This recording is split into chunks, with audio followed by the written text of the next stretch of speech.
Sorry. Yep. Big time glitched and boomered this one. Picked the wrong time to start eating, and I kept hitting the wrong buttons and did not hit live. Oh, I hit live, but anyway.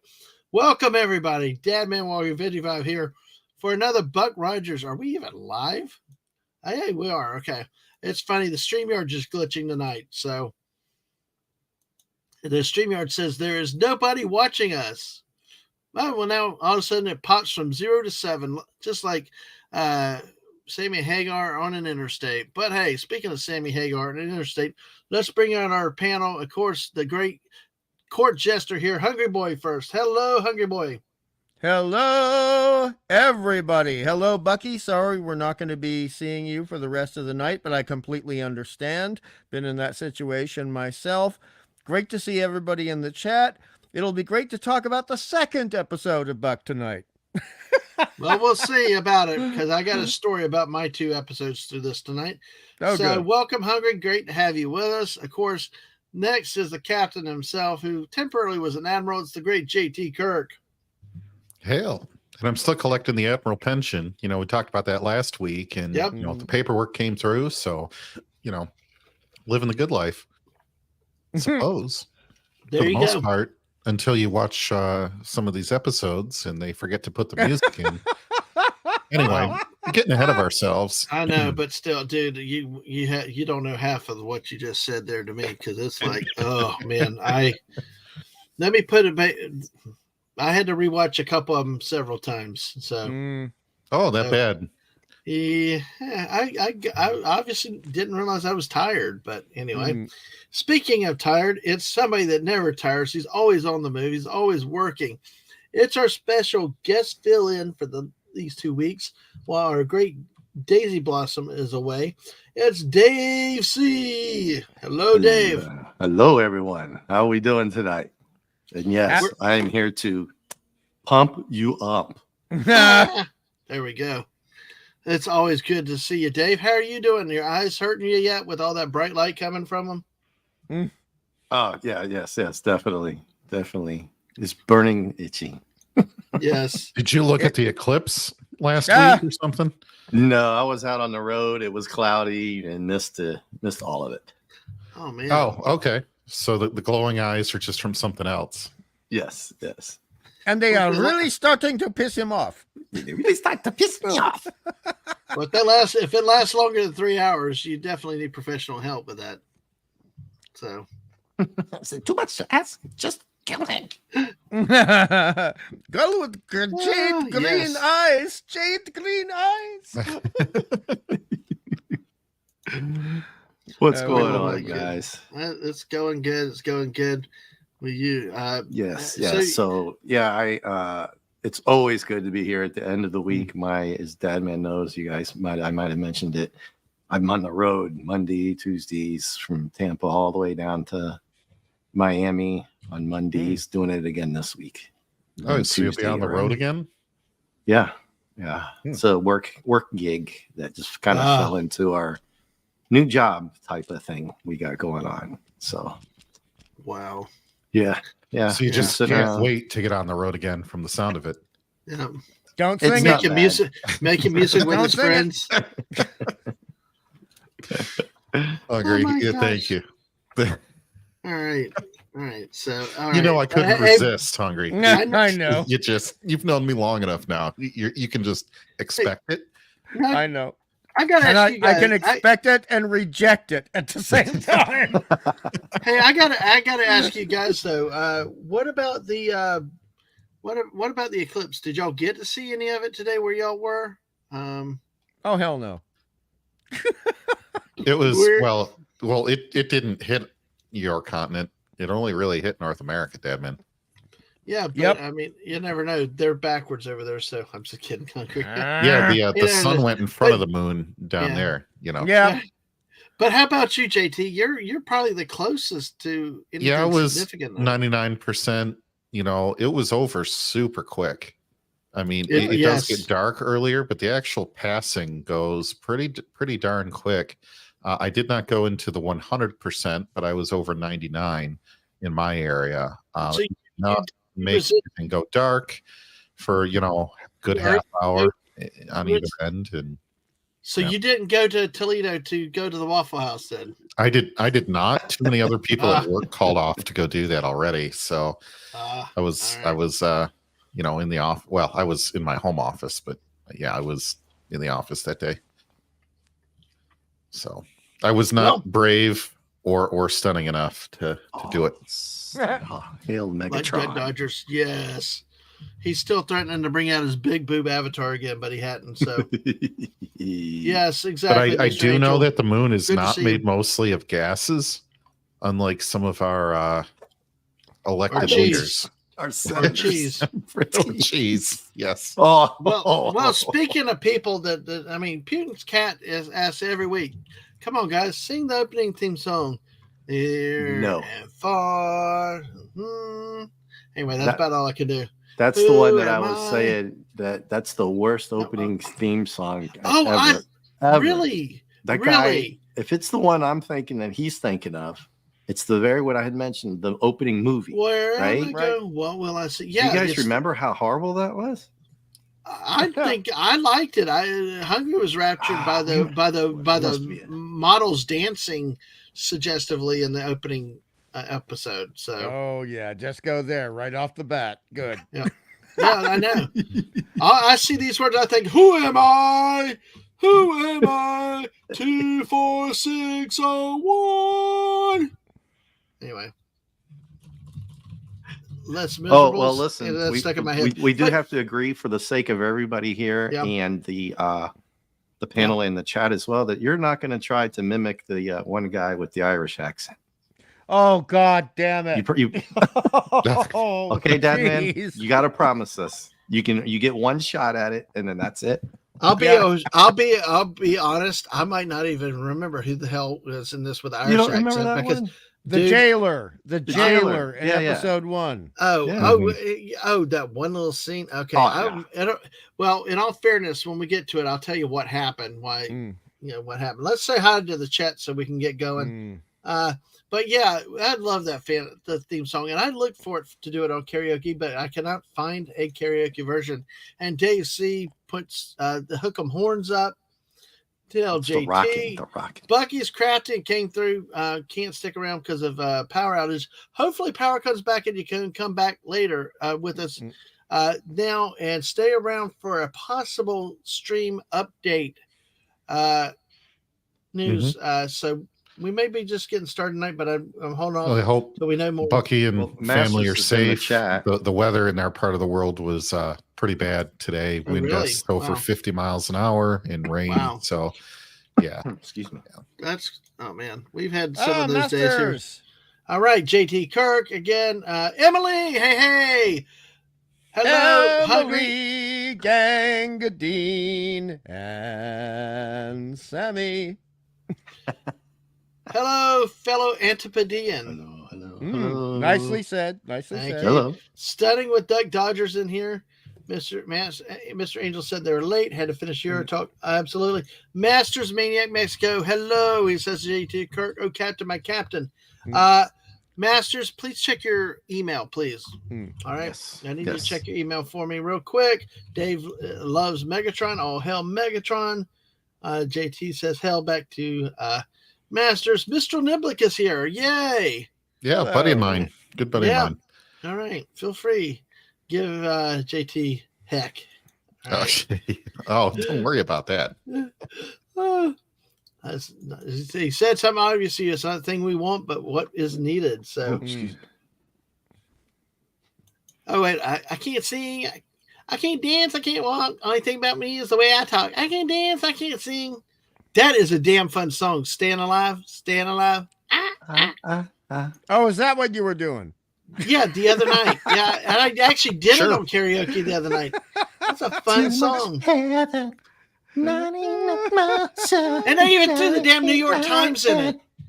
They do. What the hell? Who the hell throws the New York Times effect on man to do in a damn song? But anyway. No, I thought Masters was quoting I Can't Dance by Genesis. Oh, yeah. I remember that one. Yeah. I can't dance. You can dance if you okay. want to. That's a safety dance. No, yes. not that one. Not that one. Yes, for Hungry. It's the second favorite song next to Down Under. Oh yeah, sure is. So Emily, Hungry, we got a question from Emily Gangadine, and Sammy can't do it like you, but she's asking specifically how you are doing tonight. Oh, I've had 2 hours of sleep. A relative just had their second child. It's grocery guy was incredibly rude, but we have one decent episode tonight. I will battle you guys on the second episode, but the first one, I think we're all going to be agreed. I don't know. I'm in a goofy kind of mood tonight. All right. I do have nice things. I have a couple of nice things to say about the first episode. I had to struggle, but I found them. Well, there you go. Be positive. We are the spirit of positivity on this channel. Yeah. So, that's what we do. We get positive. And if you're not, we will beat you into submission to be positive. Oh, wait, no. We want to encourage you to be positive. You want to encourage me to get positive? You bring Lisa in on this. I just wonder what the driving insurance for the searcher is going to cost. I know what I pay for my car. They keep bumping into stuff in space all the time, don't they? We could just should we just segue right into that? Let's do that because watching a starship. Right, mayhem guy. I mean, dude, they like rammed it. They rammed the searcher into giant-sized Cracker Jack nuggets. It was ridiculous. Yeah, you're like, what? Who pilots these damn ships nowadays? Thank you. I put that right in my damn notes. I'm not kidding. Who's driving the ship? Yep. Oh, you do handwritten too. You do handwritten as well. All right. All right. Well, with that being said, all right. Appreciate you. Everybody being here. We're 13 now. All right. 13. Make sure you hit that like button. Make sure you subscribe. We have gotten up to 613 again. So, hey, let's keep the party rolling. Hit the like buttons, though, folks. Somehow the like buttons are falling in a little bit slower tonight, but we, Mr. Angel said, Hungry, have a Romulan L on the house. You could use one. You. Yeah, I could. Alamarine! Oh, God. Don't. Oh, brains. Even the first episode we're going to talk about tonight is better than the Alamarine episode. Well, at least I didn't go with that guy with the weird feet thing, the Dexter guy in Voyager. Anyway, never mind. Netflix. All right. Yeah. Or Neelix, but I call him Netflix. Netflix. Yeah. All right. Well, let's go with this. We got 13 people here. Well, we are going into the first episode about tonight, The Golden Man. Now, this depends on if you got the duo parters or whatever. According to IMDb, this is episode 5, but we've got episode 7 with what we've done so far. Well, just these summaries really are getting really crappy. It's getting smaller and smaller. There's like nothing to them. But then again, if you sort of watch some of the episodes, episode 31, number 7, this second season, The Golden Man, directed by Vincent McVitie, written by Calvin Clements and Stephen McPherson. First aired February 19th, 1981, episode 55913. Oh, is that a nutcracker? All right. I think so. All right. But this is after finding a life pod containing a golden skinned boy, the searcher drifts into an asteroid field and becomes stuck against one of the rocks. The only way to free the ship may reside in the strange molecular altering powers of the boy's companion, the Golden Man. Now, if the or you can just take here, the magnets out of the little models you have so they don't stick together anymore. No. Well, if only ladies were here to make a joke about that one, the Golden Man, who is being held captive on a nearby planet inhabited by a penal colony. We got Golden Man and penal colony all in the same sentence. You might want to say prison colony instead. You might say Once the criminals learn of the alien's powers, they force him to repair a makeshift spacecraft so they can escape. Buck and the Golden Boy must rescue the Golden Man from his captors before the Searcher is destroyed. Guest stars are. This is another thing. These guest stars are people I've never heard of before. Oh, I recognize the couple. Paul Carr as Lieutenant Devlin. David Hollander as Velas. Russell Wiggins as Relkos. Although there was one of them that I recognize, I think, as an actor. Anthony James as Mr. Graff. Bruce M. Fisher as Lauren. Diana Chesney as Hag. And Roger Rose as Marcos. As Hag. She didn't even get a damn name in this episode. Well, she was a hag. Hey, they're down the alley. Dadman, never try a Cockney accent again as long as you live. That wasn't even an attempt at it. I was just that was free for what you got. But anyway, I'll be honest, in all seriousness, I will probably have to rely on you guys a little more on this episode specifically, because I had technical issues where the disc would not play a lot of this one. It kept getting stuck and all. I had to skip the whole first section. So really?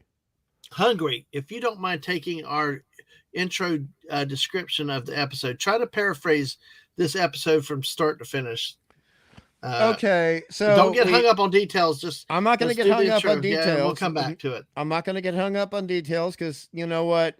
It's not as bad as some of the other episodes we've reviewed. It is certainly not one of my favorites.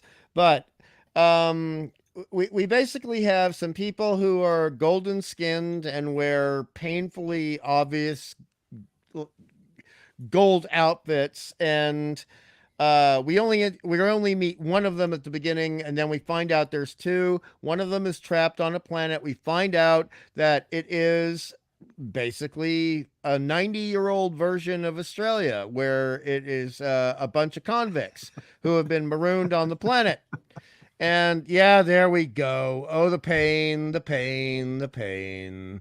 He's got a nice jock strap there, though. It's like, it's an interesting place for a cover. Yes, and so we have a situation with a Searcher, kind of its fault, kind of it's not, gets rammed into a very big asteroid and can't escape.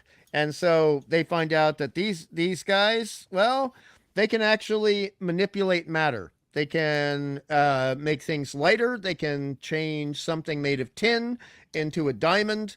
And so they need to help the little guy. He gets introduced first. Go and reclaim the taller guy from the prison planet. And it's a whole bunch of hullabaloo for 40 minutes. Until they finally achieve reclaiming the tall guy, who is, unfortunately, I know he was doing his best, one of the most annoying characters I've ever seen in my life in television history. I know what he was trying to do. We'll explain that later as the plot goes on. And then we have a nice wrap-up ending. I have to say that the little guy, who is a child actor, he's not a little person. I thought he did a very good job. I'll go into that later. And there's a lot of convict versus non-convict aggravation going on in this episode, but it all wraps up neatly at the end. Okay. All right. Is that sufficient for you? That's pretty sufficient. I think so. That's a good description with it, and because really, like I said, I lost the whole section. Where I saw him was that the boy and Buck were trying to escape the citizens. That's how much I had missed in the front of it. Okay. Well, there's not a lot more plot than that. Well, there was not a lot. Honestly, there was not a lot of a plot after that either. No. It was like, I'll be honest, this one I took a nap in. I swear to God, they wrote this from a synopsis. I swear to God. Let me this ask is not you a full script. Before we get into completely trashing this, as a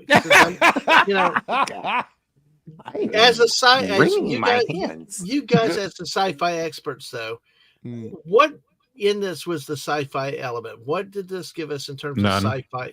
Okay. Wow, No, that was I quick. disagree. No, I disagree. There's failed sci-fi Failed elements. absolutely Oh, horribly. okay. Okay, Well, where yeah, did then what we did they agree. try? What did they try then fell at, guys? Maneuvering through caramel popcorn is Hungry in this segment. Number one. Yes. Okay. And then there is the I mean, okay, so there is an elder and a younger in the duo of the Golden Guys, right? I'm just going to call them the Golden Guys for the rest of the show because they don't deserve anything better, even though the actors were trying their best. It beats the Golden Girls. Yes, it does. But the situation is, you know, you have one guy who cannot, the little guy who is the elder, believe it or not. Sorry for spoilers. The situation is he can barely even attempt to change the consistency of jail cell bars, but the bigger guy can change the entire mass and density of the searcher. No, this is not right. The spoiler. This is not right. Yeah. I know exactly where you're going with this. Right. So, I mean, there are inconsistencies. Listen, I'll be honest. I'll be honest. Let's not worry about spoilers. I mean, this is a 1981 episode. Right. And a bad one. And so don't worry about the spoilers. Help make the point for people that may not have seen it. And there may be people trying to learn what is sci-fi, good sci-fi or bad sci-fi. What about this metal? Why was it so bad? Because the rules are not, this is also a rule in horror films. You don't set up the rules and then break the rules. And this actually broke the rules 3 times in the show. But there were some nice moments, I have to say, because these characters, because of their species, can actually transmute, alchemically, shall we say, transmute substances from one substance to another. Which is more, the way they explained it is magic, not science fiction. Right. Yes, and science fantasy versus science fiction, precisely. Yes. So this is not science fiction because they never give us an explanation for it. Science fiction always makes an attempt at an explanation, whereas science fantasy says, I just got the magic in me, you know, and that's pretty much what we had here. And there's a major, okay, Dadman, I actually have it in my notes. If you're going to do a show that's claiming to be science fiction, and you have a prison colony that has existed for over 90 years, which was specified in the dialogue, it was specified, then how come there's only one? How come there are so many men who are under the age of 40 and there's only one woman who is clearly over the age of 60? Did she give birth to all of them? How the hell did that happen? She was busy. She was busy. Her name was Hag, by the way. So if she was that busy, she wouldn't be able to walk. Well, Hungry, I don't know if you noticed. Oh, well, that leads into my Okay. answer comes in the next episode, though. Hungry. I'll come back to that. I come back to that because that leads me to the next episode, but I won't spoil the next episode yet. Well, I love the next I'll answer your question. Hungry, I'm just. Did everybody else notice that Hag, when she was screaming out, had a 5th, or in Canada, a 26er of liquor in her hand? Yeah, 5th. Yeah. Well, actually, I looked up the actress. She was born in Burma, dude. That's before it changed back to Myanmar. That's like pre-World War II. That is a long time ago. British colonies. Yeah, born in Burma doesn't exist anymore. No, it's does, Myanmar but now. It's there's a whole political thing behind it. Yeah. Oh, a lot of political things behind it. I'm still. But I mean, at least, and I will say this for the episode as a positive: they wanted a Cockney accent. They hired somebody who actually is British, who could do a Cockney accent, and it wasn't. G'day, Gardner. Don't do that again. Oh, Gardner, you don't like this accent, Gardner? It's better than his Irish. Is it? Lucky Charms. That's better than his Irish. But it's not better than the fake Irish of the jailer in this episode. No. Which was horrendous. Lucky Charms. They're magically delicious. And sometimes this guy, the jailer, is muttering things in this episode. And the boom mic guy, we've had sound problems with Buck before. We've talked about it before. Get the mic near the actor so we can hear what he's saying. Do it. Just do it. Mr. Angel saying space, Oompa Loompas transmutating elements by means of magic. Who could have guessed the plot would fail? It had so much going for it. Did my sarcasm meter just explode again? It did. Now, if I may, Dadman, this whole thing with the Golden Boys and transmutation and altering the properties of metals. Okay. If you're going to do that, you need to understand how, as an audience, they're actually going to do that for it to be science fiction and not science fantasy. If we were from the 1500s and all we thought existed was alchemy, then maybe, they can turn lead into gold.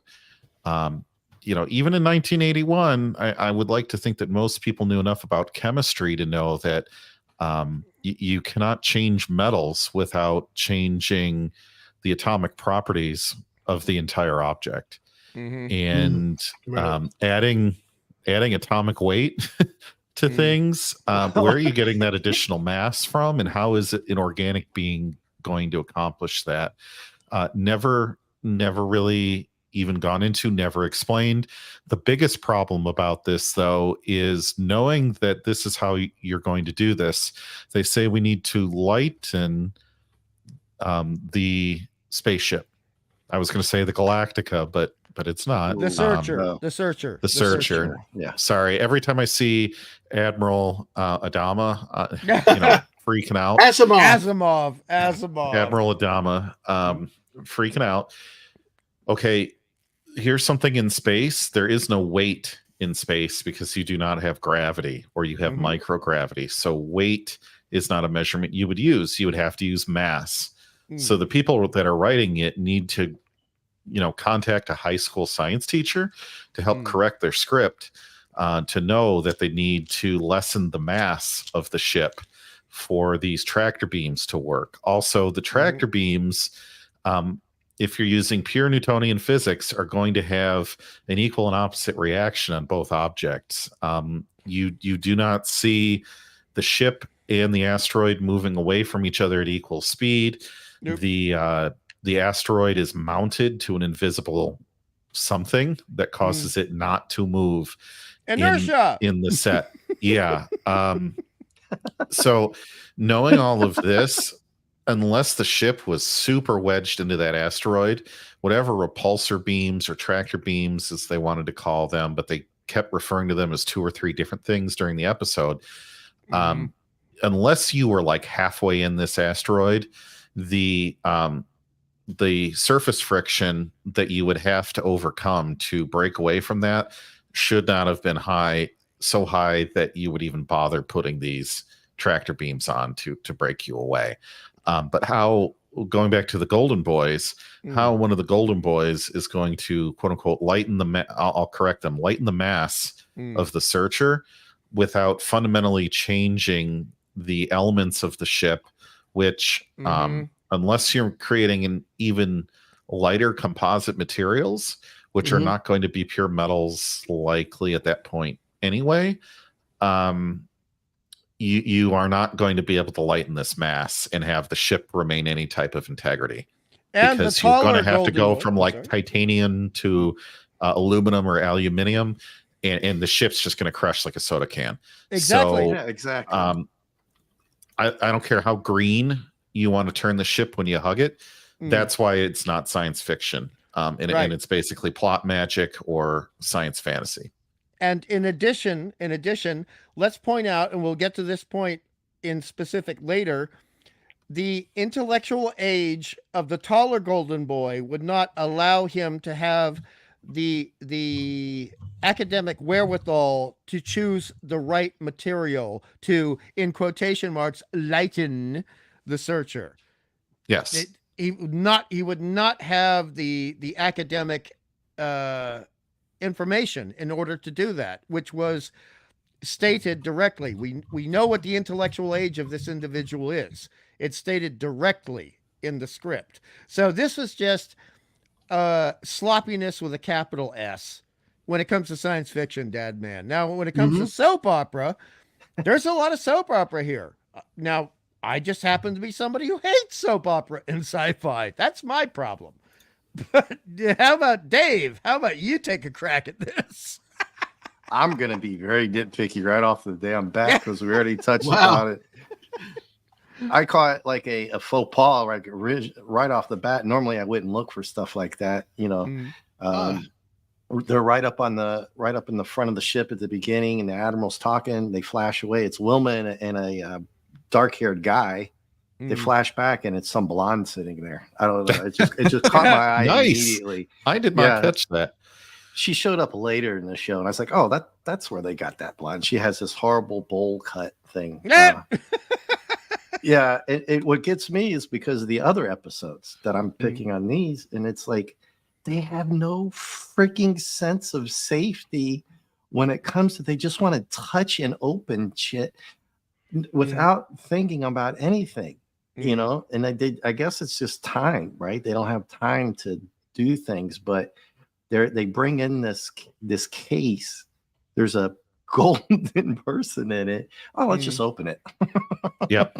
But I already kind of threw that one away. I was like, oh, here they go again. Here they go again. Okay, it's a stick with them, right? And then this whole thing it looked like a cigar case from the 1960s. Nothing wrong with that.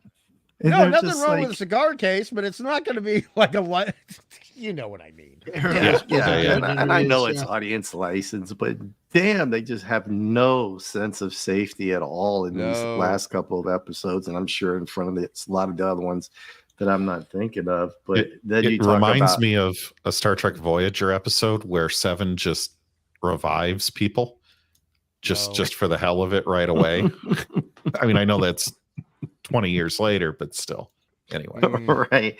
And as far as the ship getting stuck, it's like okay, so they know they're in this huge asteroid field, right? So which they willingly went into, by the way. Willingly went into. And they're still in it, and then all of a sudden they just drive it right into one without any evasive maneuvers or let's come to a full freaking stop or just anything. They just drive right into it without even saying anything. Oh shit, we're gonna hit. Everybody hold on. I missed this then by getting I did miss that part because of what happened with my disc though. Yeah. Wow. Yeah, Dadman. So it had to be bad. Around the next way y'all describe. The way y'all are describing it had to be bad. Yeah, JT. Anyone else may disagree with me, but I got the sense when I was watching this that they had put a magnet in the ship and a magnet in the asteroid because the way it was filmed, it looked like they just stuck together like those little trains you play as a little kid that have magnets on the front and the back, and then they just like stick together with the magnetism like that. That's how it looked like the two were attracted, but it did not look like they couldn't have evaded like Dave was saying. But there's another problem with the sci-fi thing. So Dadman, you understand about decompression, right? Is that like if you pierce uncoupling your I'm sorry. I tried to make a joke, but I stopped. Look, I mean the bow like in space, like decompression, like in like space, airplane. lose the vacuum. Yeah, okay, right. And so we have the bow of the ship, and it's referred to as the bow of the ship in this episode. By the way, it has asteroid parts coming through it. Yeah, and they're standing there with no spacesuits on. And then they're pulling away from it. And later on in the episode, they're pulling away, and we're not given any reason to believe that horrible decompression will not happen. The admiral said we're bulking it up, but you're all standing there in no spacesuits, no helmets, and there's a guy with a freaking leaf blower with sparks coming out of it. And I understand that's money. That didn't bother me at all. That didn't bother me at all. But he's actually standing in front of part of the asteroid sticking through the freaking hull with no suit on. And I'm force field. Right, no Right. force fields. Come on, man. I mean, And- you don't have to spend. You could have got those freaking masks from the other one, right, and put that Right. on. Would have been at least something. I mean, that was almost like laugh. I was laughing my ass off the whole time.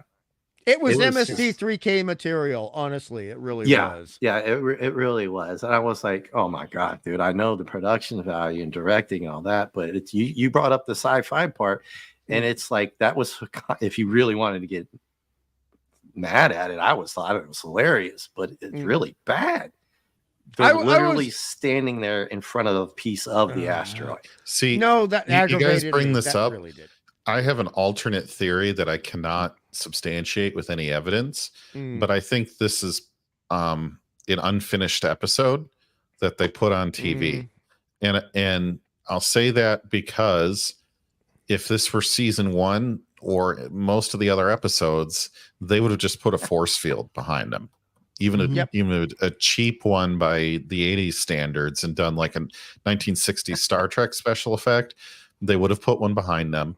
There was also a point where little golden boy was trying to pick up some large piece of metal, or make it lighter, as they say, to help get. And Dadman, I don't know if you had this part on your disc yet, but Admiral Adama gets crushed when they hit the asteroid by a piece of the infrastructure of the ship. Okay, so he's under a bunch of wreckage on the bridge, and Buck and like 3 other guys are trying to lift it off of him, and it's too heavy to even get the Admiral to slide out. Okay, so little golden boy gets on the ship, and he's like, "Oh, I can help," and they're all just okay.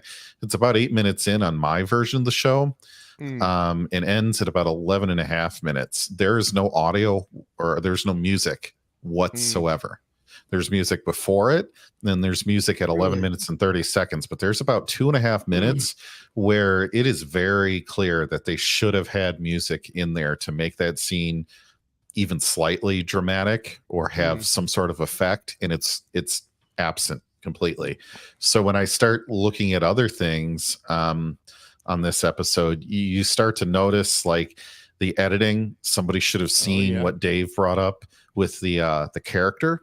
That was the wrong character, just cutting between different shots. I think this episode was rushed out for time, and they did not have enough passes of editing or any time in post to do all this. It was like you get one pass, boom, it's in the can. So I cannot confirm this, but even by the lower production standards of season 2, I refuse to believe that was done intentionally, especially the music gap. And to back you up on that, and this really, the illustrator thing, I apologize for bringing that up all the time, but I catch certain visual stuff that it drives me crazy. So when we're actually on the prison planet, you've got buildings, some of which are at least as late as the 1880s in terms of aesthetic and in terms of design. And why is everyone looking like a reject from Rent Fair? Because that's several hundred years different.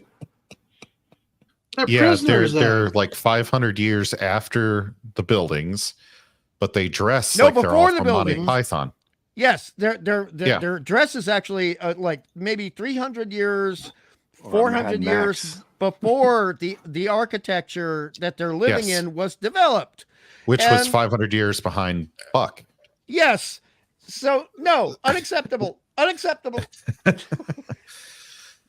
It was very obvious they ran around a set that some other show had this set. It looked like a piece of the action, maybe. Right. Like the set was left over from a piece of the action. Or Wild West. Years. Yeah. Yes. Yeah. Looked like John Wayne maybe should have been walking around on that set. No, seriously. And then I'm like, why do they have the piece of the action set with people from Monty Python and the Holy Grail? I mean, I thought they were going to try to make the Golden Boy or the Golden Man, sit on those scales to see if he weighed the same as a duck. Gotcha. Nice one. Right. That's where this stuff stops, making sense to you when you watch it. It doesn't make any sense anymore. Now, right? Can I get into one positive with this show? Sure. I've got one. Because I tell you what, one of the greatest things of this movie was the fact that I came across and I knew recognize this guy, the lead prison guy, the lead prisoner, the lead inmate was Anthony James. Yes. Yeah. Who was in James. Plot to Kill a City, and he was one of the best actors in Plot to Kill a City. That doesn't matter. Oh, okay. Naked Gun 2.5, The Smell of Fear. Oh, dear God. Yeah, when he got the shower head shoved up down his throat and couldn't do it and exploded. He's been in a lot of things, and he's a very good character actor. But that was so fun seeing that. Well, let me say hello real quick to the old man cometh. Hello, old man cometh. Good to see you tonight. So, absolutely. So, but, I thought it was really cool being able to recognize it's one of the rare, true cameos I've seen, or somebody that I've seen down the road so far in the second season. But he's also, like you said, he worked in Heat of the Night. I guess he had an evil persona in his roles. So, like, he got typecast. He got World typecast. Gone Wild. But they parodied it with the Naked Gun 2.5. So he appeared in Married with Children, Beauty and the Beast, Star Trek Next Generation, Simon & Simon, A-Team, Riptide, Fall Guy, Hunter, Buck Rogers here, Quincy M.E., Charlie's Angels, Vegas, Starsky and Hutch, SWAT, Ironside, Hawaii Five-0, Bonanza, Gunsmoke, back into the 50s, and The Big Valley in 1965. His last film appearance to date was as Oni of the CD Bordello in Unforgiven. Yeah, and a lot of guys who play scary guys also do comedy roles. Vincent Price was in a lot of comedies. Peter Cushing was in 2. Yep. Let me say hello to, we got 17 people out there tonight, 14 on this YouTube side. Thank you for joining us on a Friday night. What a wonderful turnout. Say hi to us if you like. Please, we love lurkers too. Hit the like, smash the button, and have fun with us. And these guys know their sci-fi. I am learning from them. And I like some of this stuff. But see, that's kind of cool to see this guy and learning about his background and seeing with this, and that's what's so cool. So that's a little bit of positivity I have with this. Dave, you had said you had a positive thing. What was that? Well, it kind of skips toward the end, I guess. One of the other guys already talked about the kid actor. He did a pretty good job, right? I mean, he was a positive in the whole thing. I guess I got a little confused as to why at the end with the spoiler, him being older, he wasn't stronger, but I guess that's just the way it was, right? The bigger one. They went with the size thing, right? Yeah. Size does matter, I guess. I would have thought that him being older, he would have been stronger, but hey, that's how they wrote it. So no big deal there. But other than that, the whole town thing running around, I thought it was something out of like I don't know, History of the World, something kind of funny type, just running around, like just for no reason, people just running around, and the hag sitting up there with the fifth of her vodka, whatever she was drinking, like JT Kirk said, right? And painting her son, by the way, painting her son gold. Wow. Oh, that dialogue was terrible. Doing the whole gold member thing tonight. I had like a bunch of quotes I could have put in there, but time won't permit. Just go watch that movie and you'll know why. But she's screaming, "They're going down the aisle! They're going!" And they're already down the freaking alleyway, and she's still screaming, "They're going down the aisle!" I'm like, who's directing this, man? They cut back to her. You know what I'm talking about? The same one, JT, where notice the bottle. Yep. And they went back to it, and I was like, she's still screaming that they're going down the alley in that hard, in that she might have been British, but she was way overacting on that accent. Oh yeah, totally. It was Benny Hill level. Benny Hill level, definitely Benny Hill. Yeah, and but yeah, the kid did a pretty good job, and the very end was kind of good, like the last minute. You know, when they left and stuff, and they did a little humor there with him trying to scold them. They tried. Yes. But everything else in between with the chase, you know, you had your good little moment where the guy helps him out the older one. I mean, the younger one. Sorry, what's his with name the again? the stew scene in the barn where he's With the feeding horrible him. thing. Yes. I'm like, that doesn't look good at all. But anyway, Goldface. not- Corey that looked Cochran. terrible. Welcome, Corey. Good to see you too. Hey, Corey. And Dadman, that was stew. That was not goulash. Yeah, Okay, that's a joke from it was Masters. Well, why didn't King Midas have kids? He had a gold member. All right. Yeah. But, you know, Yeah, and But I guess, here's the guess- thing on this, Dave. Yeah. He calls the little golden boy calls his son his friend. Why wouldn't Calls you him his just say your friend. son at the beginning? Well, Did you catch that too? Yeah, I that's thought because there they was some wanted to weird save stuff the that I reveal. missed. They Well, wanted let- to save the reveal, but they gave a hint. Yeah. They gave a hint because the son, and now we've revealed the spoiler. The tall one Mhm. is the son. The little guy is the dad. Right. He we calls needed to him- explain that. Yeah. He calls him Abba, which is Hebrew for father. Which is and Yeah, you notice Hebrew, Hawk- Aramaic. Hawk caught and on to that, your Muslim uncle could maybe clue us in, but I think it's even in Arabic too. Like Yeah. all of those languages, it's in the Bible. You know, people still went to church back then in very high numbers. Yeah, yes. Yes. You would know what that is. It was the lamest giveaway, Glenn Larson.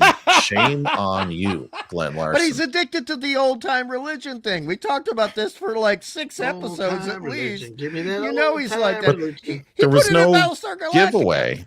I know. He spoiled his own reveal because he couldn't for 2 seconds. 2 seconds, keep going. You're okay. Are you okay, hungry? We're not even at the comedy part of He just tonight. knows I'm like 2 minutes from having an aneurysm over here. Yeah. Just- Wow. But was it? I've you- only you hey, can- the only other time I heard JT like this I'm not gonna exasperated. No. The only time I've heard JT anywhere near to this exasperated is when I said what I thought about Wrath of Khan. No. we are not. Yeah, Oh, no. No, No. JT was very exasperated with the Gary Coleman episodes. yes. And Yeah. I don't know if this was worse, but it's like nudging towards in the horse race, if you know what I mean. But let me. I'll be honest with did- this. But- I'll cut in uh, before I almost forget there, Dad. Go ahead. So Go ahead, one of the David. things you had asked me a long time ago, before I even came on the first one, Hey. was one of the other things I had liked about Buck Rogers that I had remembered as a kid Mm, is Buck's judo chops and my favorite, kick to the chest. mm. Oh yeah. Right. So that one little skirmish, because they had the big showdown at the gate. Remember that Right. one? Before that, he had gotten his butt kicked a little bit when he first got down there. And I thought, I was like, a director, I'd have been like, cut, because hey, Gil, you need to stretch out a little bit, man. Those chest kicks are just not working, dude. Well, He looked like you know what I mean? It was like, I know, but the worst tried part to throw is a kick, and it was terrible. at that fight that you're referencing. Did you notice how none of the stunt guys looked at all like the main actors they were portraying? So Graf, which by the way is German for count, it's actually he's being called Count in this prison planet. It's like, dude, Mhm. no, you're a crim. You're not royalty. Don't use the name Graf. Don't do it. He's very tall. I mean, the actor who plays Graf is very tall, and he's much taller than Buck. And when Buck gets into that fight, he's way taller than the guy who's pretending to be Graf, the stunt man. Yeah, he throws that straight. Normally, he turns to his hip and gets like a side kick to. So that's one of my favorite things from Buck that I remember as a kid. When he did that, I was like, "Oh my god!" And then the big 4-on-4 throwdown where you knew it was only going to be Buck and Hawk taking the biggest of all of them on. Yeah, And they drop them like potato sacks with a judo chop that doesn't even connect. no, I just couldn't help it, man. I couldn't even be mad at it. It was so funny. I mean, people make fun of Star Trek TOS fight scenes. No, Mhm. make fun of this. Make fun of this. To tell you, this was made. What year was this, Dadman? 1980. 80. So 81. and Batman Dark Knight Returns came out with Bane. What year did that come out? Oh, I can't even remember. Yeah. So and you talk about, yeah, we can make fun of them, but that was a long time ago, and they didn't have money to buy. They didn't have money to buy professional people to train these guys. Gil Gerard had been doing this for a while anyway. He knew how to throw a fake punch. You know what I mean? They just didn't have the money in this season. You can obviously tell. So it's okay when you're trying to pick it apart, but still, it's like, come on, man. Can't you just get at least a little closer with a fake judo chop to the shoulder? A little something from season it's not 1. even at the head, man. It's in the shoulder. Come on, is there anybody here can take a fake judo chop to the shoulder and then fall down? It reminded me of the Batman scene on the roof where I brought this up before.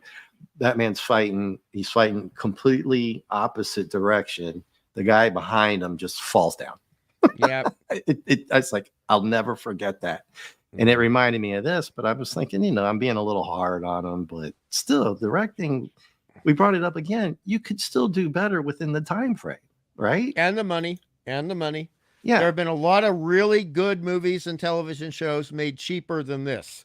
And so I agree with you completely. But JT, are you champing at the bit? You want to go a bit further? I've said almost all my notes. Wow, that's quick. We have another episode that to get is to. quick. Yeah. I'd rather talk about the second episode if I had my druthers. I just want to give one more compliment. Like always, we don't have to stay on one and burn time on it because I would like things we can do. But go ahead, Hungry. I want to just give 2 compliments to this episode, so we are being impartial and objective. I think that David Hollander, who played little shorty dad in the gold outfit, Velas is his name. ABBA, yes, Velas. I think he actually did a better job at a child trying to portray an adult than the adult actor who was playing his child. Yes, 100%. Yeah. I and he also did better than Buck Rogers did. The fake doctor in season 1. Yes. Gary Coleman. Yes. Trying to be an adult. The little boy here did better than that, but I also think they just gave him a better script. Well, that's true. It was more attainable. But since you weren't a kid during the 70s and 80s, and I remember how adults would nag. Okay. Mm-hmm. And so that last scene when he's putting his son in his place when they're going into the elevator, okay, that was very accurate. And I was very impressed with that kid for being able to play it off like that. I remember that tone of voice from the adults. And Mr. Angel said the money could not fix the lame sci-fi scene. Yeah, there was no way to fix this one. This one was just so, like I said, I mean, even when I did have it, one quick question. Question. The ship that they were trying to escape from, was that like the bottom tail end of it that we didn't see the rest of it? Or it just hit me that I forgot to write this down. Can anybody?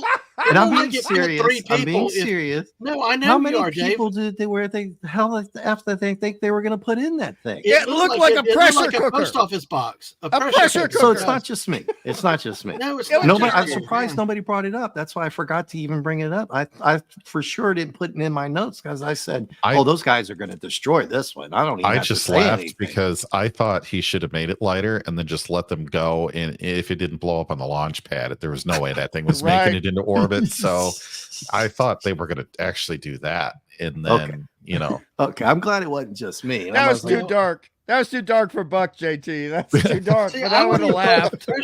I wouldn't even call it a pressure cooker. It was like it wasn't even a spaceship. It looked like a kid's playground set. It was only a 2-sided item.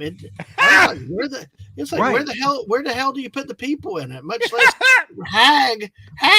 Yeah, well, they were going to put her in it as a test run. Probably anyway. Who knows what happened? So. Oh my goodness! So, shall we go ahead and end this episode and move to the next one? Hi, dozo. I don't know that we can do much more with this one because honestly, this was the most. Well, I hate to say it. Okay. The New Year's one was bad, but this one. Yeah, go ahead, JT. I was going to say there is a great thing in there. It was like 40 minutes. They did have a dad joke at the very end. Yes. Did you recall the dad joke? Not that Buck offhand, said? but I do remember. Which one was that? I think he said something to the line of, "Yeah, we're doing great considering what we just ran into." Yeah. Oh, dude. Yeah. And it was anyway. You know that one more right? one more little compliment. One more little compliment. I did like the plot point where Buck came up with the idea in the jail cell. All right. We have so many other negative things we can say. We got to move on to a better episode. But when he had Velas actually change the plate and the eating utensils into a diamond, a ruby, and 3 nuggets of gold, because he knew he could actually get an advantage due to the greed of the jailer. I thought that was a nice little plot point, and it worked. And it was nice to see Buck after he got a savage beatdown. Nice to see him say, "I will rip your arm off." Yeah, there were some nice little pieces to this. There were a few nice little things, but I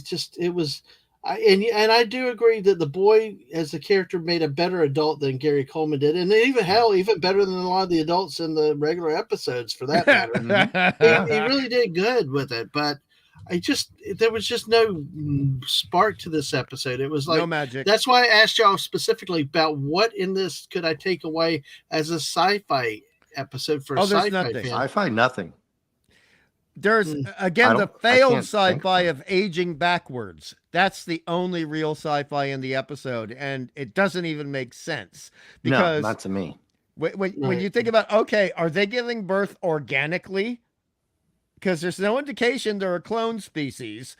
And I'm just thinking, once you are 3 feet tall, you're not going to give birth to somebody 6 feet tall. Know what I mean? Yep. How do their women survive this? Golden Easter eggs. They laid golden Easter eggs.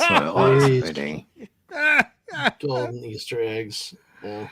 Oh my goodness, folks. Well, hey, let's not keep kicking this one around. Yeah, belabor it. We've done everything we can try to do. Let's keep the audience. Hey, and we got other things we can do. Putin's cat said maybe the kid is older because he is decaying. Yes, he is, and that's what the whole point was, that they started. It's like that movie with Brad Pitt, like the Benjamin Button. Button. They go backwards, and it's like we see that here, but it was like, you said, the guy that played the kid, the adult, was just not just. No, it was so awkward. It just wasn't even. It just was. Well, to be honest, I mean, as we're saying, to give credit to David Hollander, who played Abba, right? Compared to his kid, it actually didn't come off as childlike. It came off as very mature, very adult. Yeah. Well, exactly. No, it came off as brain damaged. Is what it came off. The adult. Yeah, yes. Exactly. He it wasn't even immature, except for the last scene when they were arguing as like a father son, maybe. But then he came. The whole time I kept waiting for him to cry or something. But anyway, all right. Well, let's get to how we're going to rate this thing and kick this pig back into the dumpster fire it was. Hungry, you go first. Hungry, tell us what you. 2 out of 10 Tweakies. Oh, wait. One of the greatest things is we got Tweaky back. How do we were almost about to miss that? No, that's the next episode. That's the next episode. That's the next episode? Mm-hmm. Yeah, sorry, Dadman. Oh, well, anyway, sorry, I got so excited. I had to have something happy and positive. Mel Blanc comes back as Tweaky in the next episode. Okay, all right, sorry. We didn't even see Tweaky in this one, by the way. I don't remember. Anyway. All right. So you got 2 Tweakies out of 10 on this one. All right. What's your, any other thoughts to go with it as to why or whatever? It's forgettable, but I honestly think it was just writers being very rushed and being very careless. Okay. And I think that's the blame for the episode. All right. Dave C., how did you rate this one? Dave's not back yet. Oh, no, he's not. Okay, JT. Yeah, he's still muted. First. Yeah, you go first then, JT. Yeah, so when I'm thinking about this, and unfortunately, I'm not going to be too kind, I'm going to give this a rating of scandium, Oh, which is 21 on the periodic table. Okay. And yeah, metals are way up in the 100s. Mhm. So in terms of metals, that's not very good. Nope. All right. Well, hey, JT. If you're confused, everybody go look at your periodic table and you'll see how high up that is. See, which is this is not, why this not show and this is why this channel needs to be like 10 million subscribers with like 25,000 in the audience, because this is the type of firepower we got with these great guests that we have on this channel. That's right. And you guys in the chat. Exactly. All right, Dave C., your turn. How would you rate it? I like a 4, I guess. 4 out of 10. You know, yeah, I mean, some of it I actually laughed at the bad stuff, but I'm not going anywhere ever near a 4 because that it was bad. You know, the whole, I mean, the whole asteroid sticking through the whole thing, the running around. I mean, again, the other characters, not the main characters, carried the show like the Saurians, right? Yeah. You know, the Golden Kid, and I think he really did. They carried the show, so I'd give it a 4, maybe 4 or 5. It's just almost no Wilma, Dave. Almost no Wilma at all. Wilma. She sat. Is this the one she sat down, or is it? Yeah, she sat down most of the whole show. Yeah. And I think one scene was so bad, it was definitely a cut shot that I think they just filmed her. She was completely by herself in the camera just to put her in. And you could tell that there was nobody around. It was just kind of like a fill-in shot. Was this the one where they were actually welding in the front part? Yes. Yep. Or was it? Yeah. Okay. Yeah. You got sparks everywhere, and had the guy with a little flashlight thing there too. Yeah, that's the leaf blower one with the sparks coming out, and he's standing right in front of the asteroid with no helmet, no space shield, no nothing. Okay. All right, Jay. Okay, Dave. All right. Well, I guess I will give this, in terms of my popcorn buckets, out of 5, I give it a 1 popcorn with no butter. It was dry. I mean, listen, normally when I've had problems with my DVDs, I really fight through it, and I tried to fight through this one. I gave up on this one because it was like, I mean, I didn't even feel the desire. I from where I watched when Buck and the boy were running through town and got captured, I felt no need or importance to go back to see how it started. Right. And because it started there and just never got going, never got anything better in it than what they just did. It was just really a dry episode. Again, to me, it does not advance sci-fi or the plot or Buck Rogers or anything. It's just, I guess it's typical of season 2. It's just this story stuck in that just, why? I mean, it doesn't have anything to the Federation or anything. It just was pointless. You're lucky you missed the first half. All right. Well, that's good. All right. Well, let's bury the golden man here with this one. Let's go to something that could cause some controversy here. Episode 32, number 8 in season 2, The Crystals, directed by John Patterson, written by Robert and Esther Mitchell, first aired March 5th, 1981, episode 55916. While exploring the planet Philotectus for power crystals, Buck, Hawk, and Wilma find the remains of a mummy, but unbeknownst to them, the body comes to life and steals their crystals. While searching for the creature, Buck encounters a young girl with no memory of who she is or where she came from. After running a medical scan, Wilma learns that the girl has a genetic connection to the creature, which begins stalking her. Fearful she would become a monster herself, Buck must help the girl find her true identity before the creature strikes again. And note, as was mentioned, Mel Blanc returns as the voice of Tweaky. Yeah! Yes, finally we got the real Tweaky. Sorry, I was waiting for you to say that. And Amanda Wyss is Laura, Sandy Champion as Chief Hall, Alex Hyde White as Lieutenant Martin, James R. Parks as Kovic, Gary Bolin as Johnson, Lee C. Kim as Petrie, a Petri dish. Okay, Hubie Kearns Jr. as Mummy Monster. What a name, Mummy Monster. All right, so Mummy Monster. I will try to basically summarize this with they land on the planet, they get the crystals to power the ship that again is stalled in space, that somehow we're all boldly going where nobody ever went before, or like apparently keeps forgetting to refuel the vehicle or runs into the next rock down the path. And basically, we actually see planet, a ground party. Actually, they mine for these stones, and we actually see some other people of the humans from Earth that actually talk and get involved in here. One guy gets bear hugged into like passing out, but it broke his ribs supposedly. It just, then we see how Laura is there. She's introduced to us. We start to see how, where she is in the conflicts with the monster, and then we get told everybody's face. I can't even. Everybody's favorite annoying ass robot, Dictor or Victor Crichton. Crouton. Thank you. Yep. Decides he made a mistake. Mr. Snobby ass robot makes a mistake. Wow. And then we find out that they age backwards. They evolve in a different way. That the mummy is actually the beginning of the life cycle to become what we view as a humanoid. And basically, and this is the point that jumped me to the earlier one, was that the whole thing with the changing around of the life cycle. In this one, this was all set up so they didn't have. It could be like minute population. Just add water, pop. There's people, because it was like, we don't have to have pregnancy or infancy, or there was another one. It just was like, here, pop out a person after they get to the stage where they really struggle and are violent. And then, of course, we see that at the end, and then Buck and Wilma take the rocks off and back to the ship. They get the rocks off the planet, and I guess we go on to the next adventure.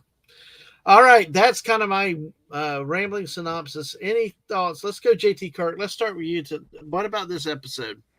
Sure. So just so folks know, this was the second of the 2 episodes that I watched when you asked me, do we want to watch season 2? So really? You may hear more positivity out of me than you might expect on this one. Okay. I do have some issues with it, of course. I noticed at the beginning near the beginning, why does it take Wilma and Birdman to go back and get more harnesses and equipment? Why don't they just send one of them back? So that way there's 2 people to watch out for the quote unquote mummy. That I thought put Buck unnecessarily at risk. The second thing that I took exception with, which was pretty much, I may have more later that I take exception with, but this was the one that stuck out at me. It's not a mummy, because a mummy is an accidentally desiccated body, or a body that's preserved through chemicals and a temperature differential and low humidity, so that it does not decay further. Nothing grows from being a mummy into new life forms. So at that point, I was kind of upset. This is an episode of the original series called That Which Survives. The only thing I was not hearing from Laura here is I am for Buck when she pops out. If you haven't seen that episode, Dadman, you watch this, then you go watch That Which Survives, and it's basically the same thing in a lot of ways. So, but yeah. So basically, love this actress. Is it basically something that has been done before, just copied and pasted? Yes. So are we getting back to more Star Trek? Yes. And Lost in Space. And Lost in Space. Well, damn near any of these stuff. Ran out of gas. I just remember that, I remember the Star Trek episodes because I was there, is kind of the thing. So, but it's a salt creature in That Which Survives, that episode of Star Trek, but it's darn near the same thing. I loved this actress in the way that she played the role. She was also very beautiful. So the episode, it gets at least a 6.9 out of 10 just for her alone. I keep saying apologies to the audience. It's okay. I do that a lot too. The thing that I really did like in this was, okay, yeah, I could complain that they were stupid, left one person on guard for this huge ass camp the whole time, and then just left the bucket with all the gemstones out in the open. Not necessarily the smartest, but also not really going to be a problem for me, because the alternative is they would have had the mummy go in and start messing with the camp and being super destructive, and we got what we needed. We got what we needed from it. I thought I did like the feeling, though, that they could come to a peaceful resolution and also get what they needed at the end. They were able to solve this without using violence. Yes, there was violence throughout the episode, but they were able to kind of learn and change and have a positive result. Do I like chia pet humans? No. So it's not going to get a 10 out of 10 from me on that. There were some problems there, but I don't think it would be right necessarily to focus on those things and say this episode is just bad. I think you need a way to say, okay, there's a mysterious creature, and we learn and end up befriending the mysterious creature, who really is more like us in the end than an alien. Well, hello to Rotokamish. Let me say hello to Rotokamish. Appreciate y'all being here on the Twitch side tonight. Yeah, JT, I think it's really good observations you've had right there. Because it is, I am curious to see how you're looking at the bright side of it.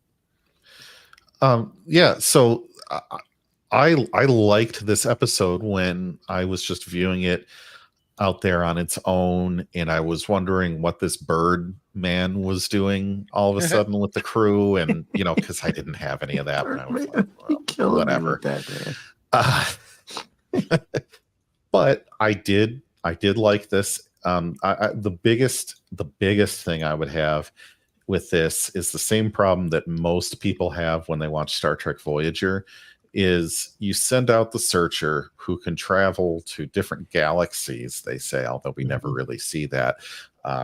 They have all the fuel they need.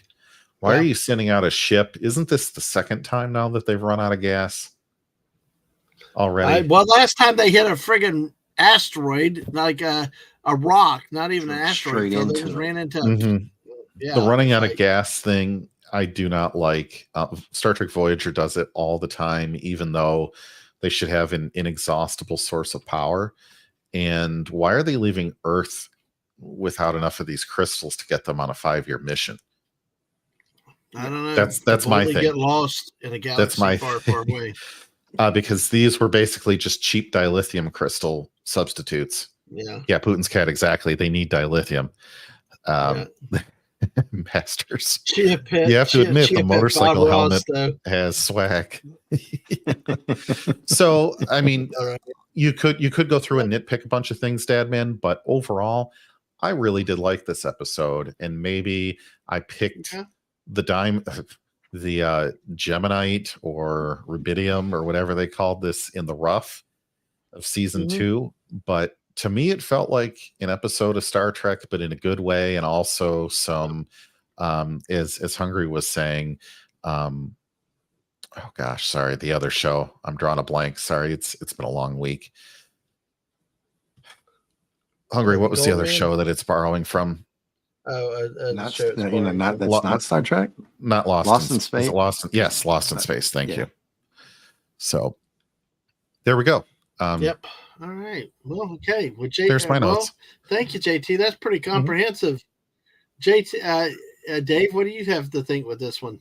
Yeah, I liked it a lot better than a lot of ones. He touched on one of mine that I have a stick for, is like the security element. And once again, they find something and they can't help but touch it and grab it and pick it up and take it somewhere else without having to look at it. And they find the mummy and they're like, hey, let's just throw it on the shuttle. You know what I mean? I mean, I know it's a mummy. This time it's not like a box where you don't know what's in it. It's a mummy. You dig it up fine. But what got me there was like they'd already established they're bringing down the mining people, right? Hey, bring back a couple of like a science tent or something. They just pick it up, throw it on the shuttle, whatever, par for the course for these guys. And then the security is like, the guy's just standing there. He looks to the left, and then it reminded me of the Monty Python where the guys are standing at the castle and they're watching them across the field, and they're looking at him, and then they're looking at him. Right? I mean, you don't see this big, huge thing that's standing a few feet away from you. You turn to the left, and then you just get crushed. It's kind of funny, but I like that they put a little thought into this one, right? Yes. Okay. With the whole evolution, de-evolution, and it was great that Crouton got it wrong. Yes. Puts his little head down like he's got emotional Yeah, feelings. he did. I noticed that. I noticed that too. You got that, I thought that he made 2 mistakes in that show, and I forgot to write. I thought he had messed up with something earlier, but this was the big one that everybody was going to talk about, right? Oh my God, Crouton. And then he admitted to it, right? And then I liked how the Admiral told him, go get the slides again and make sure they're in the right order. He got his little jab in there on Crouton. Cranky grandpa. I mean, it was like, what? Yeah, did you notice that he got a good jab in on him for that one? Yeah, he did. And just he just scooted away, didn't say anything back. I thought that was kind of great. So there's a little bit better writing, a lot better direction, a little more thinking. The security stuff, oh well, they don't have any security in there anyway. It's always Buck or Hawk or Wilma or the Admiral running around. Even Goodfellas sometimes, right? Comes in and act like he's doing security. But overall, I like the whole premise of except for the gas thing. That kind of ticked me off, to be honest with you. It's like, wait. If you get to a halfway point in your journey and you haven't collected stuff along the way that's going to get you farther to another point where you can plot, don't you turn back? Yeah. I mean, it's just the common sense stuff, I think, that pisses people off about any of these shows. And I love Buck Rogers, for everybody who doesn't know. I love it. Dave, right? They could have fixed it by running into an anomaly or something else in space, because that's what Star Trek does. You run into usually an anomaly, and you just leave it at that, and it deprives your ship of power. Yeah, right? and that's been done how many times, and that would have made it sound like they're a bunch of morons looking for a gas station on E. I just thought it would have been funny if like Buck and then, we found one crystal, and say, hey, we found one, Admiral, and then he'd be like, get your ass out there and keep looking, because we're going to be stuck here. Exactly. They don't have any sense of. I mean, there was a little sense of urgency. They were like, when they found the big pile of them, they were relieved, right? You're like, oh my God, we found these great ones. But other than that, I really did like this one. The whole with the guy being not a mummy type of thing, and being like he's going to stay there with her, and she had her little crush on Buck, and I don't know who else was going to say it, but major. That Wilma had one of the funniest lines, I think, maybe in the whole show. Yeah. Right do you at guys the end, remember? when she's being flirty, teasy with Buck. Yes. Yeah. I laughed my ass off when she goes, "Oh, Buck. Oh, Buck Rogers." She's just riding him about how Laura, she's trying to mimic Laura. That was just absolutely hilarious. Oh, yeah. So that really was in my really notes, good. Dave. That was in my notes, but you got there first. Man. No, I'm happy you got there first. Yeah, I thought that was awesome with her. She didn't show any jealousy. Of course, she's Buck's girl, no matter what, whatever she wants to be. Little bit, even though she knows, and to back you up. I mean, Buck was being avuncular. He was being like a good uncle to Laura the whole time, like practically patting her on the head. A what? Avuncular? Uncle. Look, dude. He wasn't creepy about it, right? No. I was trying to understand. Avuncular? What? Where did you look, dude? Eventually, we're gonna have to change my name to Dadman's Dictionary. Okay. Thank you. Sorry. Yeah, I'm curious. This is what I love. In a manner befitting of a kind uncle. Okay. Like stunning. Since stunning is the greatest uncle out there, avuncular. Okay, cool. I'm just like that. I was just joking Wait, along. Sonny with you, is an man. uncle? Yeah, Sonny and Brave, you're an uncle? Okay. Yeah. I did not know. He just completed some Disney artwork with the princesses for his nieces for their birthday, and he actually very just cool. got into Disney fonts today So to actually finish it off. And I So- had another question about this show, and it's a serious one, kind of Okay. like that I noticed on the ship that Tweaky, where was Dr. Theophilus? I looked it up, and he was only credited for like 24, 25 episodes. He wasn't on Tweaky. Is Nope. he gone? Oh, he's now? Did no, I he's miss not this? in. Yep. He's not in season 2 at all. At all. At all. No, and No, So he neither was is only Dr. the original Hewer. 24 in the first. Yep. Right. Same thing like Same with Dr. Dr. Hewer. Hewer. I There's didn't. no Dr. Hewer in any of these episodes. No Theophilus See, in any of these. Yeah. let's kick this a little bit because I would have taken. I think what they should have done was that Dr. Hewer retired from the quote governance side of things Yes. and let him be the researcher lead on this in this because I think it would have A been better. scientific attaché. Yeah, kind of we thing. would not. We would not have had. And I like nothing against the Wilford White, the actor, with that. But we talked about the script being so bad, make him looking like he was not well and dithering around and all this other stuff. Doddering, yes. I think that we having a Dr. Hewer as like in a serious role here would have helped, especially help Yes. people like me move from season 1 to season 2. Mm. Because I'll tell you, when I saw that first intro song, I was within the very first few seconds, I'm like, what the F? Mm. I mean, when I saw the big Tylenol going, I'm like, what? Like, Good, man. I'm just like, and I was not prepared for how much change it overall happened. But yeah. Well, I also like that Buck he smiled a lot more in this, but maybe because it was a hot young actress in a very short toga skirt probably maybe did it, but it seemed like in the last couple episodes of this season, you guys know I've knocked the fact that he threw the towel in on a lot of episodes. I didn't notice that at all. No. I mean, I wasn't looking for it, and it didn't hit me in this show. Yeah, that's the one thing this is I've episode heard at all. you say that, and I've heard other references to that, but it's not apparent from watching him. He looks like he's still there. He's still giving the it. Saurians, he did really well in this one as well. He did pretty good in the Golden Man as well. But in this one, I think he's really trying in these. And you can tell, like, in fact, I didn't even notice it, right? It didn't occur to me later to even bring it up that I should retract some of that for the episodes that he is trying. And I want to agree with you here because I actually have it written down by hand with a ballpoint on paper. In this episode, Buck got to be strong, kind, a caring man, and having to wear many hats in terms of responsibility. And he did all of them with aplomb, with absolute aplomb. And that really made my heart swell up 2 sizes bigger, as the Grinch would say. And I thought that was a wonderful aspect of this episode where he's being caring. And yes, this young woman, Laura, is, she's having, shall we say, what Buck would recognize as inappropriate emotional attachments.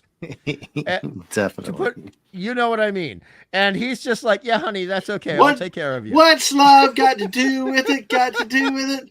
It's secondhand emotion. I mean, what? But love as has a to do credit, with that? as a credit I'm to just him, to back up what Dave C's saying, I mean, Buck, he's had to have training, a lot of training, and he's going to recognize someone who's a little bit mentally messed up, right? And he explains amnesia to her. He explains a lot to her. He's being very caring and very gentle and very responsible throughout the entire episode. And that's one of the many things I'm going to commend about this episode. But now, Dave, keep going, or JT keep going, or Dadman keep going? Yeah. So the thing about the amnesia, they put her on the machine, right? And then they see that, she's got no memories. Now they're starting to think, what is really going on here with this girl, right? And then she overhears them with the misdiagnosis from Crouton, and she completely flips out. And then you talk about the caring, and he's telling her, no, you're beautiful no matter what happens, blah blah blah. And I said that was pretty cool. Yes. You know, that he's trying to calm her down, even though he actually still thinks it's going to happen to her, and he's being nice to her and trying to, you know. And then of course for me, he gets into a good fight again, right? With this guy, and he gets a good old judo flip on him. I was like, yeah, that's the old Buck I remember. So the Buck fighting skills got a little bit better in this show, in this episode. And at the end, there are 3 major kicks, and one of which is to the face.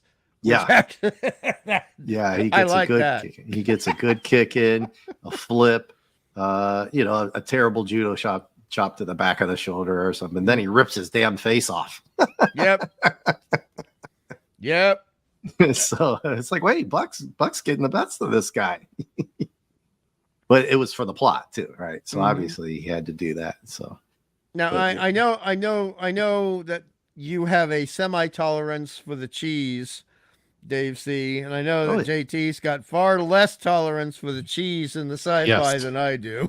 Yes. Well, it just depends on how they started off or how they do the whole episode. You know what I mean? It's kind of like we all understand what's going on here with the money and the production, and we all recognize when it's even just a little bit better.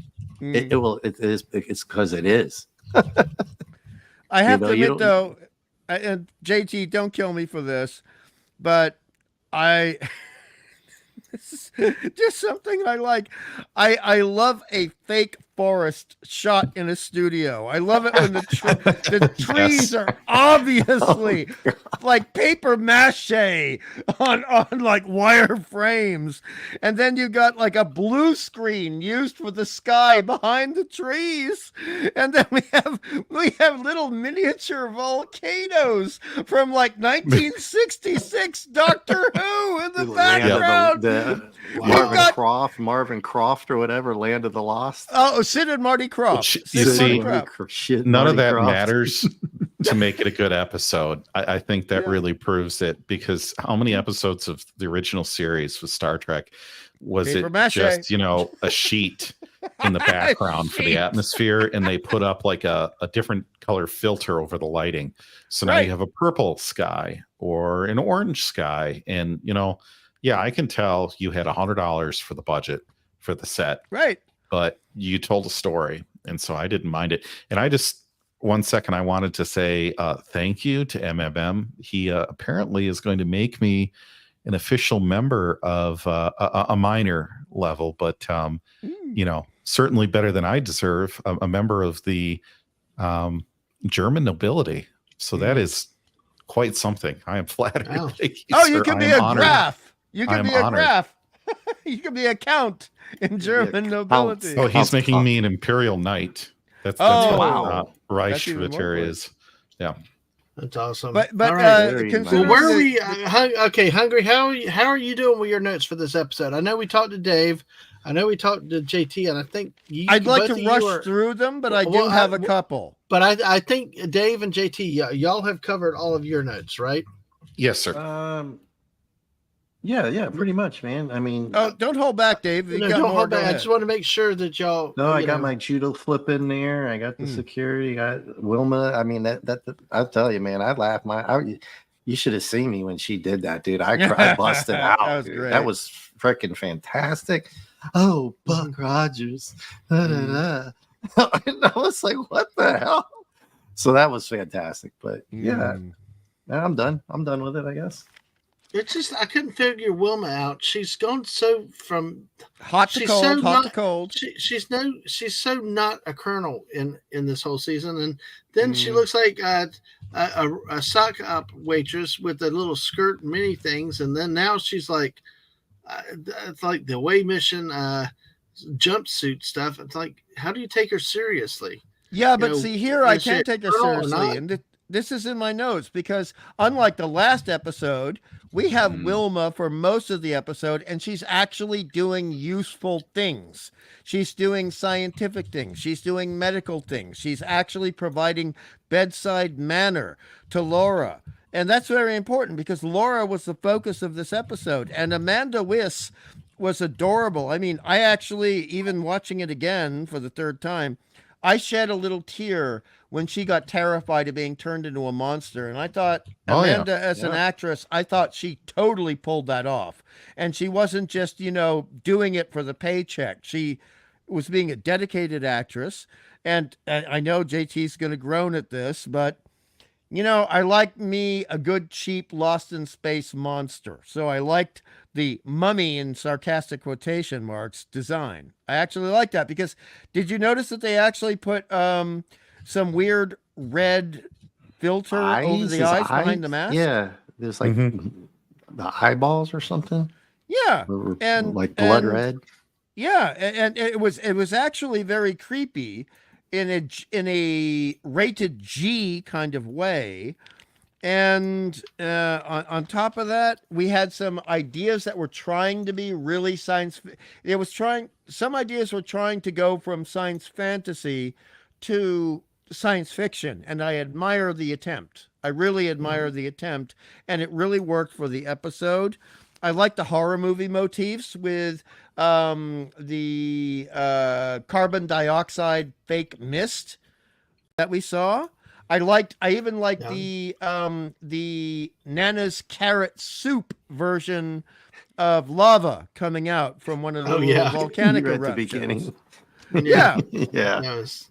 And Sandy Hall, who played Chief Petty Officer Hall, Sandy, he actually did a good job at seeming scared and upset after he was attacked by the creature. The actual production art when Crouton, but he actually shows illustrations of the 3 stages of these creatures. And unlike most television, they actually hired a real artist to do it. And trust me, that means a lot to me because that's what I did for a living. And those were very good illustrations. And it was also very important that, considering everyone's complained about Dr. Goodfellow, he was a lot less, demented in this episode. He was. I mean. Yeah, I know. Like last week he wasn't so bad. Yeah, I like him too. Him too. Well, the one thing that gets me is Buck. I mean, he's always not worn their standard uniforms except when he's flying the plane. But look, it's like he's here in those old 80s jackets. You know, the cool ones that cool people wore? It's like, or the ones old people still wear? I had that jacket, damn it. I love those jackets. But it's like, and his hair looks like Hans. Definitely an interesting haircut. But, I mean, it's always interesting how he's dresses so differently. He looks like he's going to the mall. Yeah, exactly. Well, Hungry, do you have anything left? Where are you with your show notes? I'm nearly done. One thing I did like, and this was an artistic science fiction touch, is with that when Wilma is trying to dig back into Laura's memories, and they're getting only 2 days, right? They're going back 2 days. All we see is this dark green swirling screen when they can see clear memories beforehand. So it's very clear, and this was good science fiction. I will argue, JT, that she did not have actual memories before she was, shall we say, created. Yes. Yeah. Yes. And I thought that was a lovely touch. And it played into it too, right, Hungry? So, I mean, Yes. this is what I mean about the foresight in this show of they actually had some people who are writing this, and they thought not 1 step ahead, 10 steps ahead. Yeah. Everything, like when she flipped out, that causes Buck to have to do the whole speech with her. And they thought that through, that we're going to do this, this, and this. You know what I mean? It just wasn't one thing at a time. It was 4 or 5 things interacting, which is good writing. Good point. And one of those things, and this is my final note, I like the fact that they were using blood tests, which would be reasonable, to go ahead and progress the plot. That was good causality. Yes. And causality is necessary to good writing, in particular, as JT will agree, with good science fiction. 100%. Well said, Hungry. Yeah. Thank you. And Dadman, you made a good observation on Wilma that she's dressing very modestly since the Mark of the Saurians, right? Yeah. Low cut V top with that very, very short cut dress. And then now just full on neck to foot, Mm. for both Yeah, episodes. absolutely. Right? It's just, but the biggest thing I've had, one of the other problems I've had, and this one they gave her a little more of the range of the Colonel-ish. Well, but still, she's still not like the Colonel she was in the first season. She's different. She's like a filler, or just like she's more like a staff assistant or one of the regular troops on the, not a colonel, not this big militaristic point. And hey, Maddie's daddy is here. Holy cow. Steve, Hey, I'm going Maddie. to Steve. I'm going to Hail, you got to sir. get back to Hail. work. Oh, Steve, I'm going to send you an email shortly. Please look at it. You may be busy, but I want you to look at the email I'm going to send you because we're getting ready to wrap up here in a few minutes. But please, Steve, keep an eye on your email. So, all right. Wanted to say that. I don't know. It's Hungry. Have you finished your point so we can grade this thing? I'm ready to Or do you grade. have anything left? I'm ready All to right. grade. All right. Well, let our guest for the week, Dave C., come in. Dave, you tell us, how did you grade this? What did you think with I'm this going to come in episode? busting hot, man, on this one. I'm going, I'm like almost like an 8 or maybe even more. I'm thinking about even more because I'm thinking some of the aspects that we're all talking about and compliments to the panel and the chat. A lot of the little things that we talk about, when most of the time we agree, and then when we don't agree, I see something else too, right? That I forgot to say. That's why I like the panel and the chat, because they're very observant and they don't hold back. No. And I love it. So it's like thinking of all the other ones that I can remember, because you guys all remember that I've only been doing this recently with you guys.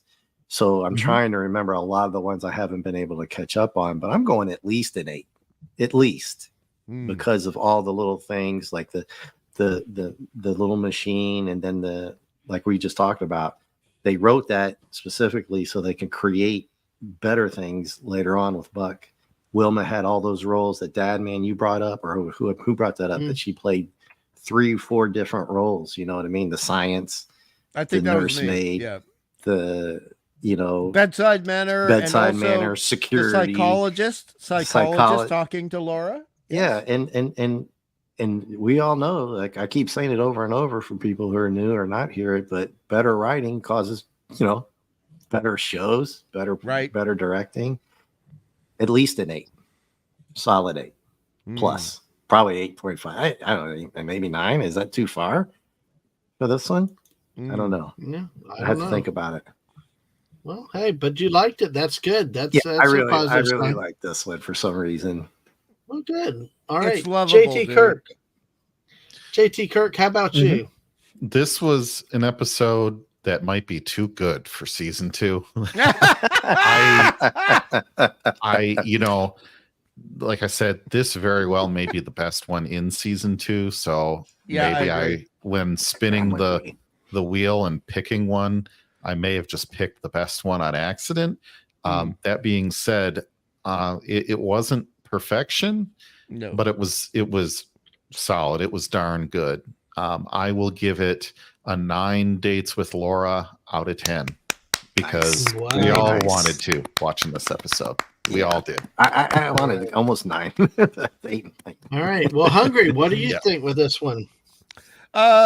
Yes, 9 Tweakies out of 10. Now, I did not want to date with Laura because, quite frankly, she creeped me out, but that was in a good sci-fi way.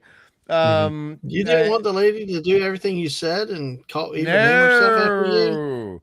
No, okay. I'm an Ardala man. I want Ardala. He's an Ardala man. Are you kidding? He's not going to that. And see, this is what if y'all would have been with me on my little chill chat earlier tonight, the women were here in force and on fire, and tonight they're not, because they would have jumped all over that one, Hungry. But I know. I'm sorry. I couldn't be there. I'm sorry. No. I mean, like if they were here, they'd jump on that one. But go ahead, finish your thought about this season's episode. Well, the thing is that this episode for me really brought back what we could call some of the original heart of season 1, but extended it a bit farther, and we got to see an actress who would never be in Buck Rogers again, and did some genre. I mean, she actually was one of the stars in Nightmare on Elm Street, only a couple of years Ooh. later.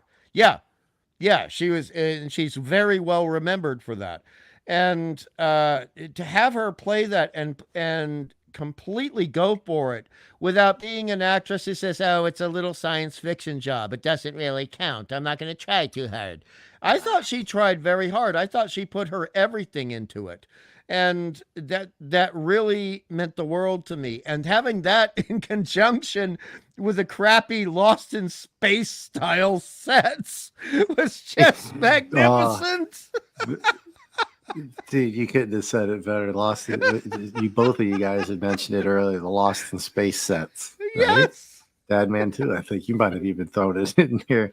But again, here we go. We got a secondary cast member who helped. Because imagine if Laura had sucked.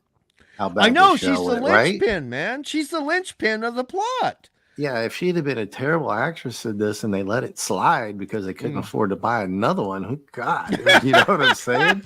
I do. I know Right. exactly what you're saying. So they got lucky that they had everything kind of fit on this one. All So- right. Well, that's cool. So Maybe we So- just leave this at okay. loving the episode, right, well, Dadman? yeah. After you give your credit. Well, I just want to double check. Okay, so Dave, you were 8 out of 10. Yeah, wait, let me get something back. This was Mr. the one Angel that said Mel 7 Blanc out of came 10. back, or What- the what- last one? Yes, Mr. this one. This one? Okay, so 9. Yeah, 9 for you. Mr. Yeah. Angel said 7 out of 10. Wilma Lycra hot pants. Oh, Yeah. nice. So, Jake, Nice. what was yours again? Mine was 9 dates with Laura out of 10. All right, okay. And Hungry, what's yours again? 9 tweakies out of 10 tweakies. Nice. All right, well, Nice. that's cool. I give it, out of 5 popcorn buckets, 1.5 popcorn buckets. Dagnabbit. Oof. Maybe it was a carryover from the Golden Boy, Golden Man. I just, it You had was a bad taste better. in your mouth. It was Were you better. tired? But I just no, there was still. Yeah, I was actually. I took a nap. There a was time- no a time or pew two. pew. That's why you said There you was fell no- There asleep was in one. Golden They Man, shot right? a tree branch. They shot a tree branch. Remember, Hungry?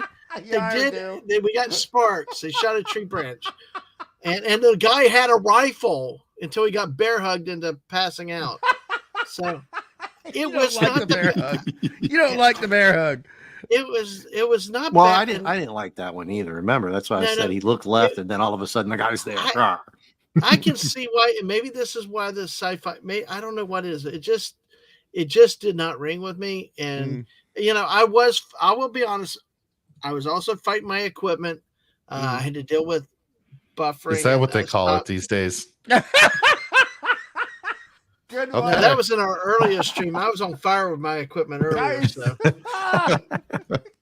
Just ask the missus. But I will tell you that it's one that it still just didn't hit with me. It was not nearly as bad as the Golden Man or the Bill Willis earlier scenes. Mr. Angel, the tree had it coming. Yeah. Exactly. But it just was one that just I don't, and maybe it's part of it was Laura creeped me out a little bit too. But I did love the way Wilma did that little mocking thing there at the end. That was, there were some very good bright spots in it. There were some very good bright spots in this. But it was one that just didn't hit for me overall. So, but but listen, folks, watch it, judge for yourself. These 3 guys know their stuff, and hey, they're probably more right than I am. But hey, everybody, watch it for yourself, figure it out yourself, see what you like. So. All right. With that, do we have anything else we need to cover tonight with this show, with this episode? I want to make sure you guys have covered everything you'll want before we wrap up. Well, they didn't show Hawk flying around with his joystick, a close up of that, right? Yeah. Yeah. We don't even see him flying into the planet. It's like he's the grounded hawk. He's got no wings. That's one thing too. Now that you mention it, you guys noticed that, right? If this guy's a Birdman, why isn't he flying? Forget the spaceship. Why wouldn't he have wings to deploy and be like that Marvel guy, Captain? Falcon. Falcon. Yeah, Falcon. Yeah. You know, at least you'd see him flying every once in a while. But this is the grounded Hawk. Or you mean like the Birdmen Yeah, from Flash Gordon? Right, where he could actually fly physically, not just in a spaceship. All right. Oh, get me going on Flash. I put in the chat. You're an Ardala guy, and I want to know something from you, Hungry, before we wrap this up. Oh, dagnabbit. Ardala versus Zora. Oh, I agree. Come I'm on, man. Ardala all the When way. she comes out there, when they first get there to the palace, and she's walking, and oh boy. I will tell you, I like the Ardella because I like the lady to take charge a little bit every once in a while. I mean, that would spice things up a little bit. All I'm gonna say, Dave C, is I'm picking up what you're laying down. All right. Thank you, sir. Yeah. Yeah. You know what I I'm mean, thinking of them. I have to lay something down.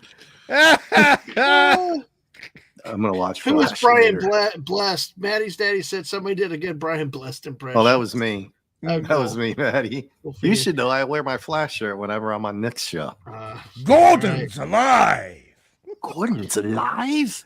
Yes. Well, guys, we are going to go ahead and wrap this up for now because we have other things. I mean, we've covered these two. Are y'all? I want to make sure we've not rushed this. You guys agree that we've said everything about this that we wanted to? Nah, yeah. I mean, it's typical stuff. Okay. The voiceovers were terrible on Golden Arm. We brought that up last week. I didn't notice that in this one. For this episode. So, Yep. JT, are you good? Oh, I'm good. Yeah, I hope we get one more this season that lives up to this one. Yep. Looking ahead, not sure we get it, but I can hope. We'll see. I tell you what, old man cometh. Wait around. One day we'll hit another Buck dude. Rogers. He nailed it right there, didn't he, Dadman? What's that? Here.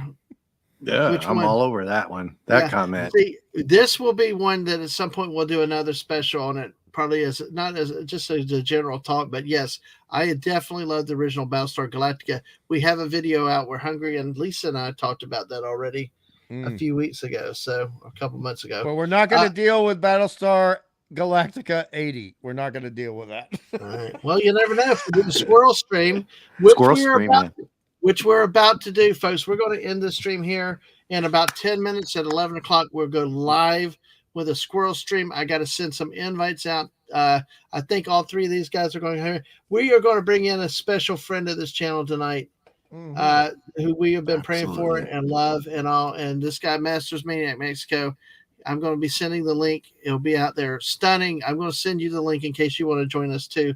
But we'll see. We're going to go wild and see how this goes, at least, and look forward to this. So with that said, we're going to end and say good night for now. We would like to see in about 10 more minutes. Share that stream out. We're going to Squirrel Stream tonight, have some fun, and, also join us next Friday night for 2 more Buck Rogers episodes. We have next week, and I think one more week. The next week will be, let's see, this is 7 and 8, 9, 10, 11, 12. So we got 3 more weeks, I think. So, and our last week will be a recap of the overall. Where Daisy will be back with us next week, hopefully. But Daisy will be back with us when we do the final season episode and wrap up. Oh, yeah. Exactly. Looking for that. Looking forward to it. Oh, the return of Starbuck. Okay. Nighty-o, Thor. Nighty-o. All right, and he'll be back when we fire it up again. Daddy. So all right, exactly. Come to the next stream. We got 15 people here, 14 on YouTube. Share it out, bring it in. Come say hi to Masters, and let's have a good time. And we will see you shortly. And bye. Take care, everyone. Bye bye.